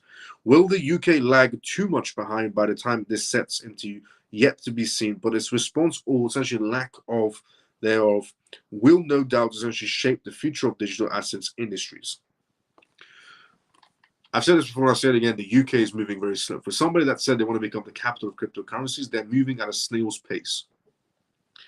And even Ripple is getting essentially annoyed by that the UK is such a financial powerhouse. The City of London is such a financial powerhouse that for some odd reason, they're moving at a snail's pace. While everybody else, in terms of Hong Kong, Singapore, Japan, Middle Eastern countries, the US, and so on, they're all moving. Europe, the EU right next to us is moving at a rapid pace. On the topic of Ripple, and the topic of tokenization, Ripple and the Boston Consulting Group have come together to have a joint opinion on this. So Ripple and BCG, the Boston essentially Consulting Group project, $18.9 trillion tokenized asset market by 2033. The market for tokenized financial instruments or real-world assets could reach $18.9 trillion by 2033 as the technology's growth is nearing a tipping point, according to a joint report by the Boston Consulting Group, also by Ripple. The technology is ready, regulation is evolving, and foundational use case of the market, said essentially Martinj, the digital asset programmer manager at ABN AMRO in the report. The report highlighted tokenized government bonds, US treasuries, as essentially an early success, allowing corporate treasuries seamlessly to shift ideal cash into tokenized short-term government bonds from digital wallets without any intermediaries, managing liquidity in real time and essentially around the clock. Private credit is another sector drawing essentially attention, opening access to traditionally opaque and essentially liquid markets while offering investors clearer pricing and fractional ownership. Similarly, carbon markets are essentially flagged as fertile grounds where blockchain-based essential registries could enhance transparency and traceability and emissions credits. Despite the growth, the report identified 5 key barriers for essentially broader adoption: fragmented infrastructure, limited interoperability across platforms, uneven regulatory progress, inconsistent custody frameworks, and a lack of smart contract standardizations. Most tokenized assets today settle in isolation with on-chain cash legs, limiting efficiency gains. Tokenized asset markets struggle to unlock secondary liquidity without shared essentially delivery of versus of payments DVP standards. Regulatory clarity varies significantly by region. For example, Switzerland, the EU, Singapore, and the United Arab Emirates have developed comprehensive legal frameworks for tokenized securities and infrastructure, while major markets like India and China remain restrictive or essentially undefined. This uneven progress complicates cross-border operations and forces firms to tailor infrastructure market by market. Despite these headwinds, early adopters are expanding fast. The report identifies 3 phases of tokenization: low-risk adoption of familiar infrastructures and of familiar instruments like bonds and funds, expansion into complex products such as private credit and real estate, and essentially a full market transformation, including liquid assets like infrastructure and private equity. Most firms are essentially currently in the first or second phase, with scalability hinging on regulatory alignments and infrastructure maturity.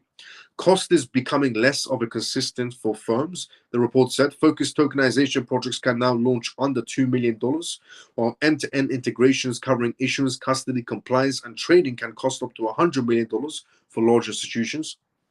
Tokenization can unlock meaningful savings for processes such as bond issuance, real estate fund tokenization, and collateral management, driving further growth in the report, essentially.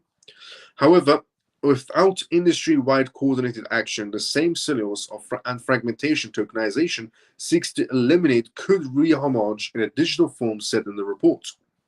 And the global head of innovation and digital assets at Euroclear, a global financial market infrastructure provider, said essentially regarding this statements that were coming out, this report that was coming out. So a joint report by the Boston Consulting Group and Ripple comes out in terms of a report. And the report indicating by 2033 there's going to be a $18.9 trillion essentially market space is going to be happening for tokenization market space. In my opinion, it's going to be a lot more higher because every year they keep on increasing in terms of what the market of tokenization is going to be by 2030 or 2033, so on. But nevertheless, it's great news that essentially these two are coming together to do a joint report. I've never seen essentially Ripple do a joint report with anyone. So there's a reason why essentially they came out did a joint report for the first time ever with the Boston essentially Consulting Group, and did a joint report on an article regarding tokenization. Is that indication of what their next moves are going to be together essentially? And also, on that note, we have come towards the ending of tonight's live. And on tonight's live, we talked about essentially Ripple, essentially Boston Group, coming together on the joint report, talking about tokenization. We talked about Ripple in terms of the UK government telling them to hurry up. We talked about WeBank in terms of tech unveiling blockchain infrastructure to power Hong Kong's infrastructure. We talked about Dubai regulators uniting to tokenize real estate and advance crypto and property deals. We talked about essentially on tonight's live regarding Hong Kong clearing the path for crypto staking under new guidelines. We also went through news topics of a lawsuit demanding Satoshi Nakamoto's essentially identity. We talked about Franklin Templeton's new investment of $8 million in a seed round inside the blockchain sector. We talked about one of the biggest pension funds in the world that's based in South Korea is about to be entering the blockchain space, and they need a blockchain that can handle their colossal amount of transactions. We talked about also Bitcoin showing signs of some resilience, which is great to see. We also talked about Larry Fink's new perspective on the market space. We also went through news essentially regarding UBS and their movements and how many companies have actually decided to move manufacturing to the US. A tremendous amount of companies. We went through that on tonight's live also. We also talked about Trump urging the Fed to cut the rates now because inflation is down in terms of food prices are down, gas is down, rates in terms of mortgages are down. We talked about Peter, essentially Trump's advisor or senior essentially advisor, trade advisor, on his perspective on recessions. Are recessions going to happen? Should we even talk about recessions? And according to him, nope, they're not going to happen in any sort of a way. And I believe him also. We also talked about essentially market faces uncertainty in terms of the tariff battle in China and so on. A lot of things we essentially discussed on tonight's live. But what I want to leave everybody with essentially is that don't panic in times like this. As Larry Fink put it, this is the window of opportunity. Larry Fink, the CEO of BlackRock. This is the window of opportunity that you're watching right now. This is going to be the last time you're going to see the market on very, very shaky grounds. Not saying the market can't go further down. The market can go further down. If China doesn't back down from this ridiculous tariff battle, you heard me right. Yes, I said China. If China doesn't back down, not the US, because the US shouldn't back down. The US is the biggest marketplace in the world. It's the most powerful country in the world. And the US President Trump has the loudest voice in the world. And everybody should respect his voice. So China needs to back down tomorrow, ideally.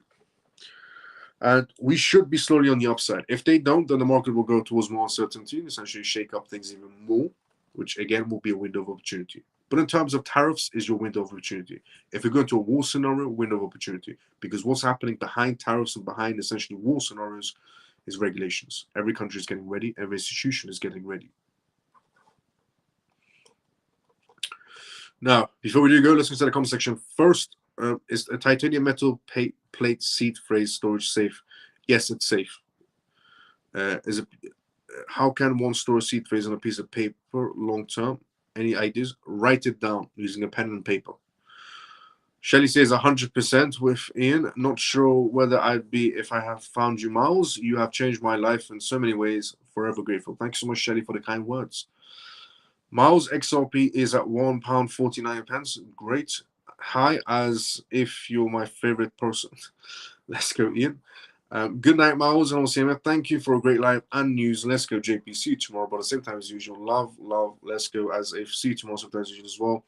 By the way, if you're watching this for the first time ever, this was the CMF Live. This is episode 294 of the CMF Live. You can tune in for episode 295 tomorrow at 11:25 p.m. UK time onwards, GMT time or British Summer Time essentially onwards. You tune to this live. Follow me if you're already not following me. If you watch this on X, subscribe if you already haven't. If you're watching this on essentially YouTube, subscribe if you already haven't, and like and comment outside the video. If you're watching this on X and you haven't liked or retweet, comments outside the live as well. Like each other's comments, hashtag the XRP only. And follow me on X if you already haven't. And tune into these lives Monday to Friday, 11:25 p.m. UK time onwards. Tune in for tomorrow's episode of episode 295 tomorrow. Good night, Miles, and thanks for being here for all of us. See you tomorrow, same time. Artistic, see you tomorrow, same time as usual as well. Take care, Miles and CMF. Ray, see you tomorrow, but at the same time as usual as well. Let's go, as if much love. Let's go, Ian, see you tomorrow, but at the same time as usual. Thank you, Miles. See you tomorrow. Mike, see you tomorrow, same time as usual. Miles, do you post the Rumble? I don't post the Rumble. No, maybe I should. Night, Miles and CMF. Fabulous live as usual. We thank you for your valuable time. Joe, thank you so much for the kind words. How much longer until you'll think the average American is relying on ration costs to feed their families? How much longer do I think the average American is going to be relying on ration costs to feed their family? Never. But I can tell you hate Trump for some reason, because Trump is a bad man, apparently. Well, the reality of it is, whether you hate or love Trump, he's genuinely trying to fix the US's economy. But a lot of people who don't understand economics, who don't understand how the stock market works, who don't understand how politics works, want to always give their opinion. And I've seen a lot of opinions on essentially news channels. Not a single one of those people understand what Trump is trying to achieve. Thanks for a great live as usual, Miles. Good night, Miles and CMF. Jason, see you tomorrow, same time as usual as well. Thanks, Miles. Great calm during the storm live. Let's go. See you tomorrow, same time as usual. But Nami, I hope you do, wish you the best, and I hope you do very well for yourself. As I always say, kill them with kindness. Thanks, Miles. Great calm during the storm live. Let's go, John. See you tomorrow, same time as usual. Jason, thanks. Great live as usual, Miles. Good night, Miles. See you, Jason. See you tomorrow, same time as usual, brother. Joe, see you tomorrow. Stormy, see you tomorrow. Good night, Free and Forever. Good night, Miles and CMF. Great live as usual. See you tomorrow. Free and Forever, see you tomorrow, same time as usual. Thanks, Legend. Thank you for keeping us calm during the turbulence. I appreciate you always, night and day, CMF. Let's go, Stormy. Let's go, Shelly. Let's go, Free and Forever. Shelly, thanks so much. See you tomorrow, same time as usual as well. Callie, good night, brother Miles, and God bless. Callie, see you tomorrow, same time as usual as well. I haven't had a response to my question tonight. Good night, all. Lena, I've responded to your question 10 times. Lena, you don't need to have that metal card. You don't need to have it. It's an option. If you want your seed phrases, you can get a pen and paper, write down a piece of paper, but you don't need to have that metal card. Instead of using money to buy that metal card, you can use that money to buy more tokens. No financial advice in any sort of way. But every time you ask me that question, I've answered it to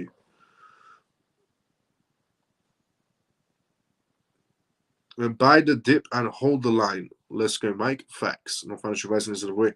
Great show, great info, great delivery. Let's go, CZ. See you tomorrow, same time as usual. Thanks for the kind words. Shakira, let's go. Thanks. Got it now. Thanks. Let's go, Lena. See you tomorrow, same time as usual as well, Lena. Thanks, Miles. Have a good night, everyone. Go Spooner. Let's go. See you tomorrow. Same time as usual. Those types, well, yes. Facts, Miles. Let's go, Ian. Brain dead morons. Yeah. The person that commented regarding the ration cards, definitely shedding facts. I will be seeing everybody tomorrow. Same timing as usual. Everybody have a great day. Good night, everyone. See you tomorrow. Same time as usual. Have a great day. Have a great night, depending on where you are around the world. See everybody tomorrow for episode 295 of the CMF Live. See everybody tomorrow, same time as usual. Like, if you already have the CMF members, like, comment, share, retweet. Let's spread the CMF Live to help a lot of people have better understanding.